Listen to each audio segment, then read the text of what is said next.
अपने ही समाज के बच्चों को इस तरह की भाषा का प्रयोग करेंगी? नहीं, ऐसा नहीं हो सकता। मैं नहीं मानता इस बात को।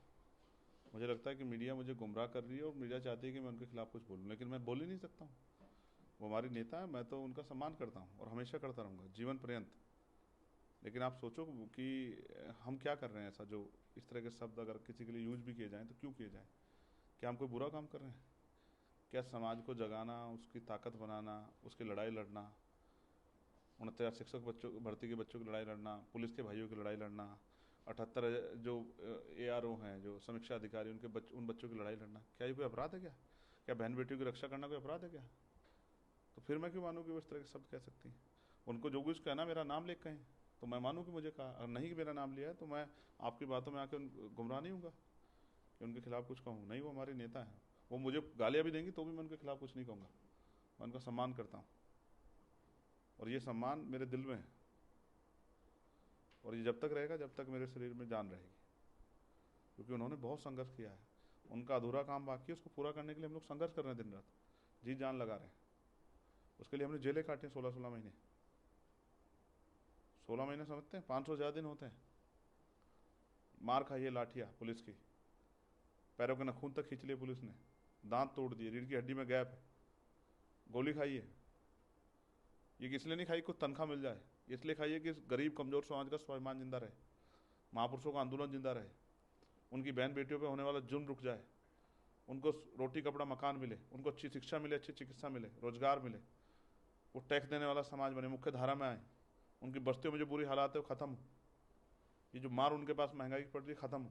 इसलिए ये लड़ाई लड़ रहे हैं, किसी स्वार्थ में थोड़ा ही लड़ रहे हैं।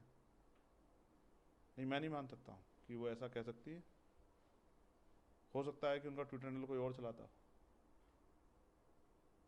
और हमारी बढ़ती ताकत से चिढ़कर उसने इस तरह की बातें कर दी, और शायद बहन जी को इसका पता भी ना हो। आप इस बार PC में जाएंगे तो पूछना कि आपने जो ट्वीट किया था क्या वो चंद्रशेखर के लिए था क्या, और अगर तब उन्होंने कहा तो फिर मैं अपनी बात रखूँगा। सर, उत्तर प्रदेश में लगातार मदरसों पे कार्रवाई जारी है और अगर बात करें तो इसको कहीं ना कहीं बताया जा रहा है कि मदरसों की बेहतरी के लिए किया जा रहा है। किसी की बेहतरी के लिए उसको उजाड़ देना चाहिए। ये सरकार कब से मदरसों की बेहतराई करने वाली सरकार हो गई?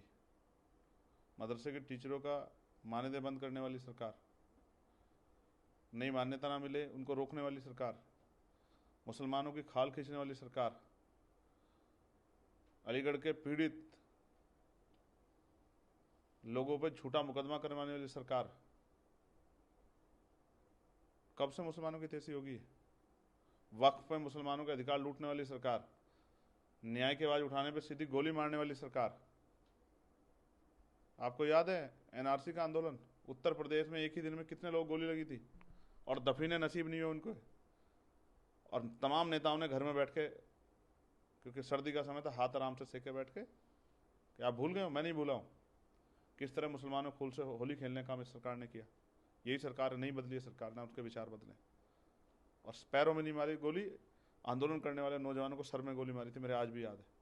और उनको दफीना नसीब नहीं हुआ अपने ज़िले में, दूसरे ज़िले में करवाया और मजबूरी में परिवार को रोते हुए करना पड़ा। और जो उनके जो धार्मिक कार्य थे वो भी नहीं करने दिए गए। आज अगर कोई मुसलमान नमाज पढ़ लेगा तो जेल जाएगा, वहीं सड़क पर जागरण भी होंगे, यात्राएं भी होंगी, सब कुछ होंगे, कुछ नहीं होगा। और कहता हूँ, मैं तो कहता हूँ होना भी नहीं चाहिए, सबकी धार्मिक मान्यता का सम्मान होना चाहिए।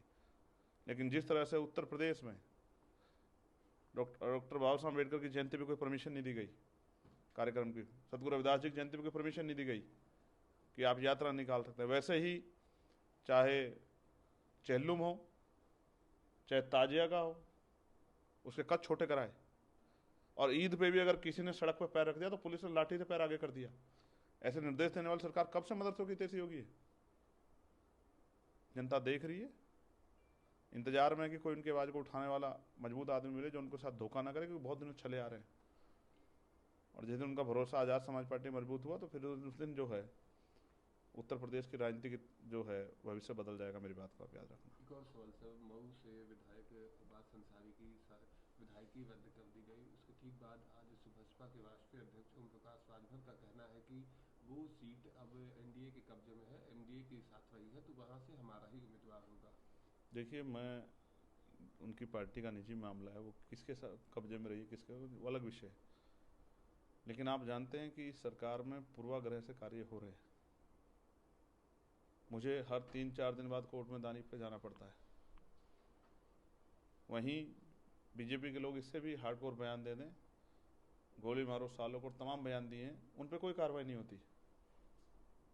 उनके नेता दुकानें बंद करवाने के लिए घूमते हैं, लाठी लेके घूमते हैं, उन पर कोई कार्रवाई नहीं होती।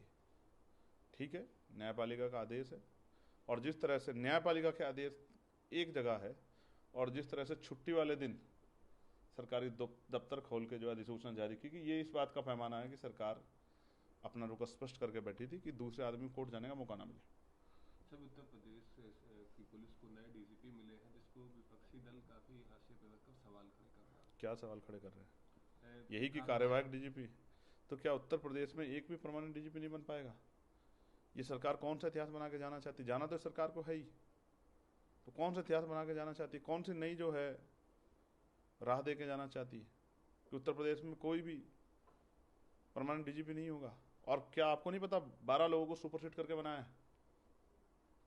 आपको नहीं पता? मुझे पता है, प्रदेश को पता है कि कार्यवाहक डीजीपी पीछे उनसे ऊपर 12 लोगों को सुपरसीड करके बने। और ऐसा ये आज नहीं है, इससे पहले भी लगातार कार्यवाहक कार्यवाहक कार्यवाहक। मैं तो इनके लिए मंगल कामनाएं करता हूँ। एक लंबा अनुभव, एक लंबा सेवा का अनुभव है, और ये जो बाद के 6 महीने में कोई दाग ना लग जाए, तो उनके लिए भगवान बुद्ध से प्रार्थना करता हूँ कि न्यायप्रिय काम करें जिससे लोगों की मदद हो। आखिरी सवाल सर, ऑपरेशन सिंदूर चलाया गया पाकिस्तान के कारण हरकत के बाद से, उसके ठीक बाद उत्तर प्रदेश सरकार सामूहिक विवाहों में सिंदूरा यानी कि सिंदूर भेजने का काम कर रही है, जिसको समाजवादी पार्टी और तमाम विपक्षी दल उस पर तमाम सवाल खड़ा कर रहे हैं। सेना के नाम पर राजनीति नहीं करनी चाहिए, क्योंकि जब सेना के नाम पर राजनीति होती है तो कोई सेना पर सवाल खड़ा करता है तो ये हम बर्दाश्त नहीं कर पाते। हम अपनी सेना का बड़ा सम्मान करते हैं, उसके शौर्य का हम सम्मान करते हैं, और मैं अपने शहीद सैनिकों के लिए अपनी श्रद्धांजलि अर्पित करता हूँ। उनके परिवारों को मैंने मांग की थी कि 1 करोड़ रुपये का मुआवजा मिलना चाहिए, और जिनकी गोली लग के जान गई उन 26 परिवारों को भी 1 करोड़ रुपये का मुआवजा मिलना चाहिए। और जो आतंकी जिन्होंने पहलगाम का हमला किया था वो भी फरार घूम रहे, उनको पकड़ के उनको सज़ा दिलानी चाहिए। तब तक कौन सा ऑपरेशन सिंदूर पूरा हो गया है? ऑपरेशन सिंदूर क्यों हुआ? पहलगाम के हमले के बाद। पहलगाम के हमले के आरोपी अभी पकड़े नहीं गए। पहलगाम के हमले का एक मुख्य साजिशकर्ता भी पाकिस्तान में देखा गया, अखबारों ने छापा। तो आप किस बात की जय जयकार कर रहे हैं? सरकार को राष्ट्र धर्म निभाना चाहिए, देश उनके साथ खड़ा है, सख्त कार्रवाई करके आतंकवाद को नाश करना चाहिए कि दोबारा किसी सेना के जवान की जान बॉर्डर पर ना जाए, क्योंकि हर आदमी अपने परिवार के लिए महत्व रखता है।